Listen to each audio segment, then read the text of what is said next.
Hello students, welcome to my channel study with hello Suman. आज के इस वीडियो में हम लोग सॉल्व करने वाले हैं प्रश्नावली 7.1 का क्वेश्चन नंबर 2। बहुत ध्यान से देखिएगा इस क्वेश्चन को और बहुत ही डिटेल में मैं कराने वाला हूं। कहीं पे भी ऐसा नहीं होगा कि आपको समझ में नहीं आएगा। बस आप ध्यान से देखिए और देखने के बाद ही आप क्या करिए, इसको नोट करिए। ठीक है, चलिए क्वेश्चन को मैं स्टार्ट कर रहा हूँ। क्वेश्चन नंबर 2 है, ए बी सी डी एक क्या है, चतुर्भुज है। देखिए यहाँ पे जैसा जैसा मैं क्वेश्चन पढ़ूंगा वैसा आप डायग्राम में भी देखते हुए चलिएगा। तो सबसे पहले हम लोगों को बताया जा रहा है कि ए बी सी डी एक चतुर्भुज है। तो देखिए ए बी सी डी एक क्या है, चतुर्भुज है।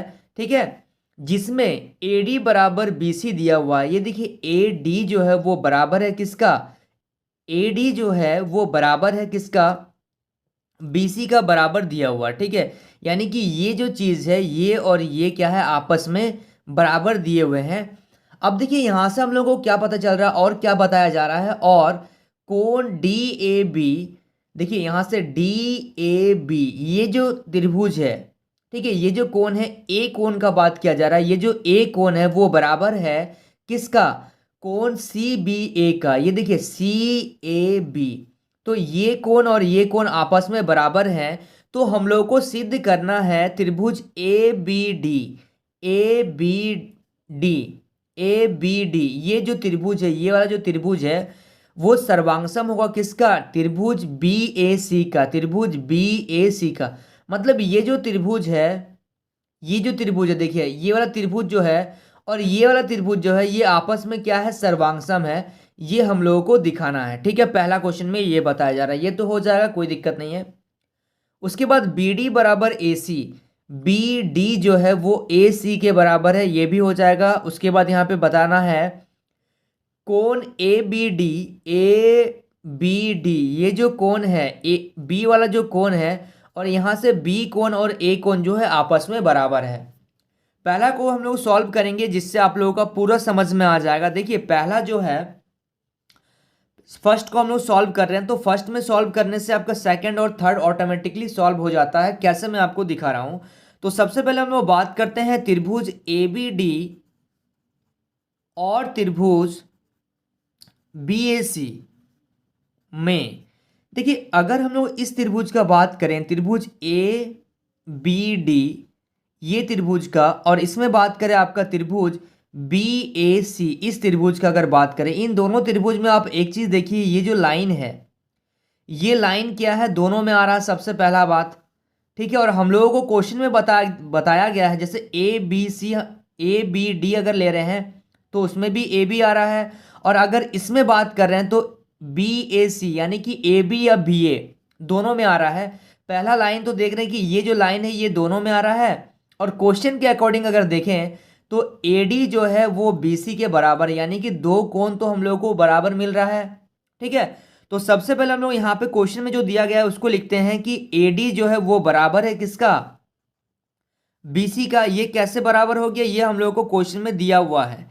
ठीक है, अब हम लोग यहाँ से एक चीज देख लेते हैं कि यहाँ पे देखिए, यहाँ पे अगर हम लोग देखें एंगल DAB, क्वेश्चन में जो दिया गया है DAB बराबर बता रहा है एंगल CBA, ये भी हम लोगों को क्या है, क्वेश्चन में दिया गया है। ठीक है, ये आप लोगों को क्लियर दिख रहा है, यहाँ पे दिया गया। तो जो जो चीज़ दिया गया है पहले मैं उसको नोट कर रहा हूँ। अब आते हैं क्वेश्चन पे। मैंने आपको बताया कि AB जो है वो इस त्रिभुज के लिए भी आ रहा है और AB जो है वो इस त्रिभुज के लिए भी आ रहा है, यानी कि AB जो है वो क्या है, उभयनिष्ठ है। तो अब हम लोग लिखेंगे AB बराबर AB, ये दोनों आपस में बराबर इसलिए हो रहे हैं क्योंकि यहाँ पे क्या है, ये उभयनिष्ठ लाइन है। ये जो ए बी है वो क्या है, उभयनिष्ठ हो रहा है। ठीक है, तो अतः हम लोग यहाँ से क्या बोलेंगे, अतः त्रिभुज ए बी डी जो है, ए बी डी ये जो त्रिभुज है और ये जो त्रिभुज है ये आपस में सर्वांगसम है। कैसे सर्वांगसम है, देखिए ये लाइन उभयनिष्ठ हो गया, ये लाइन उभयनिष्ठ हो गया क्योंकि ये इसके लिए भी आ रहा है और ये इसके लिए भी आ रहा है। पहला तो पहला हम लोग को भुजा मिल गया। उसके बाद देखिए ये कोण जो है और ये कोण, देखिए यहां से ध्यान से देखिएगा, सबसे पहले तो एक साइड हम लोग को मिल जा रहा है, यानी कि एक भुजा हम लोग को कॉमन मिल गया, जो इसमें भी, इस त्रिभुज में भी काम में आ रहा है और इसमें भी आ रहा है। उसके बाद भुजा के बाद देख रहे ये जो कोण है, भुजा कोण और ये वाला भुजा इस त्रिभुज के लिए हो गया। और इसमें अगर बात करें तो ये हो गया भुजा, ये वाला कोण और ये हो गया भुजा। तो भुजा कोण भुजा यानी कि साइड एंगल साइड से ये हम लोगों का सर्वांगसम हो रहा है। ठीक है, तो यहाँ पे हम लोग लिखेंगे SAS, साइड एंगल साइड से ये हम लोगों का सर्वांगसम हो गया। बहुत ध्यान से देखिएगा, बहुत ही सिंपल क्वेश्चन है। थोड़ा सा मैं डिटेल कर रहा हूं, थोड़ा सा मैं डीपली बता रहा हूं इस क्वेश्चन को, तो ध्यान से देखिएगा। एक चतुर्भुज दिया गया है जिसमें ये भुजा और ये भुजा आपस में क्या है, बराबर हैं। तो जब ये त्रिभुज, अच्छा यहाँ पे एक चीज और दिया गया है, ये जो कोण है और ये कोण भी आपस में बराबर है। तो जब हम लोग इस त्रिभुज के बारे में सोचेंगे तो इस त्रिभुज में हम लोगों को क्या आ रहा है कि ये जो AB है वो इसमें भी आ रहा है और ये जो AB है वो इस त्रिभुज के लिए भी आ रहा है। तो सबसे पहले हम लोग देखें कि ये भुजा और ये भुजा आपस में बराबर है और ये उभयनिष्ठ है, यानी कि एक साइड कॉमन मिला और ये एक कोण भी जो है वो कॉमन मिल गया और ये भी चीज़ हम लोगों का कॉमन मिल गया, यानी कि साइड एंगल साइड से ये हम लोगों का सर्वांगसम हो रहा है।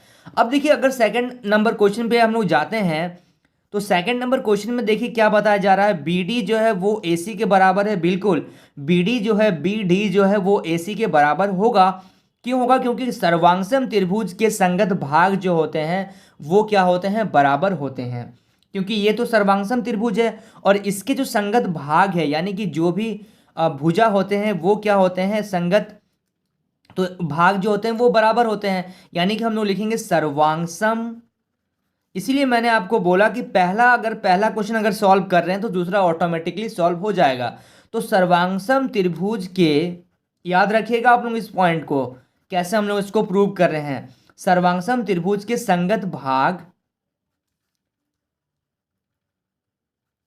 बराबर होते हैं। ठीक है, यहां तक समझ में आ गया आप लोगों को। चलिए अब हम लोग थर्ड पॉइंट पे चलते हैं कि थर्ड पॉइंट पे क्या दिया गया है हम लोगों का। चलिए थर्ड पॉइंट पे देखते हैं। थर्ड पॉइंट पे दिया गया है एंगल ABD जो है वो बराबर है, यानी कि B कोण जो है वो A के बराबर है। तो ये जो B है वो A के बराबर है। क्यों बराबर है? तो यहाँ पे लिखेंगे एंगल ABD बराबर एंगल BAC। तो इसमें भी लिखेंगे हम लोग सर्वांगसम